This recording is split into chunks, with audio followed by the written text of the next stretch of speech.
Hi everyone, it's Catherine Lee again. Unfortunately, I do not have the audience participation that I needed, and thankfully, thank you, Professor Curry, for understanding that there are definitely situations when we can't get people here.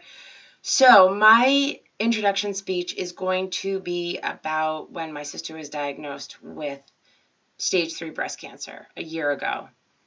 Last December, my sister went for her regular mammogram, and they found a lump, and she went through the proper protocol and had, the biopsy and ultrasound and MRIs, and she was diagnosed a few weeks later with stage 3 breast cancer. There is an enormous family history of breast cancer in my family. My maternal grandmother had it. My mom battled cancer 2 years ago, and thankfully she's fine. And my sister most recently, in January of last year, was her diagnosis, and thankfully, with positive thoughts and amazing doctors and nurses at Dartmouth Hitchcock Hospital in New Hampshire, my sister is cancer-free and doing really, really well. So I'll never forget the minute that my mom put the phone down and said, it came back and it's cancer and it's not good. I felt like I froze. I felt like my life stopped. I felt like this happens to other people. It doesn't happen to our family, even though we had just come through it. This was my sister, the woman that I look up to, the girl that I always looked up to my entire life.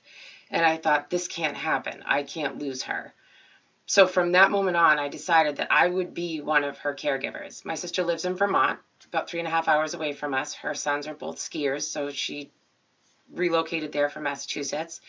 And I knew it would be a huge thing for us to go through this together, but I knew I needed to do it. So I went into work and I told my bosses that my sister had been diagnosed, and luckily they said, family first, take the time that you need, do whatever you need to do, and that's what I did. So every week when she had chemotherapy, I would drive to Vermont and I would pick her up and we would go have her chemo, and then we would go home. I would make sure she was okay, and then I would come home.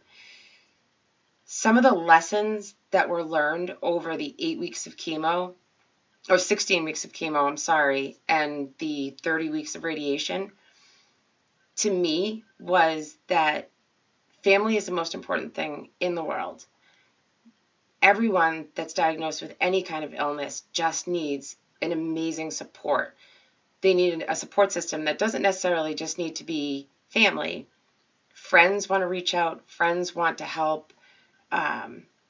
It's enormous, the positivity that it can bring to a patient battling this disgusting illness.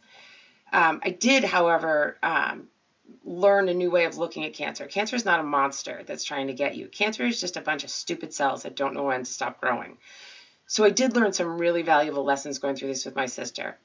One, if you're diagnosed with cancer, it's not a death sentence.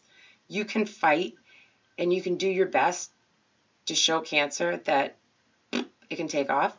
And two, stay positive, because a positive attitude, healthy lifestyle, and a good support system can carry you through anything. And that's why I feel in my life, my family is the most important part of my life. They're there to support me. They're there to cheer me on. They're there to help me.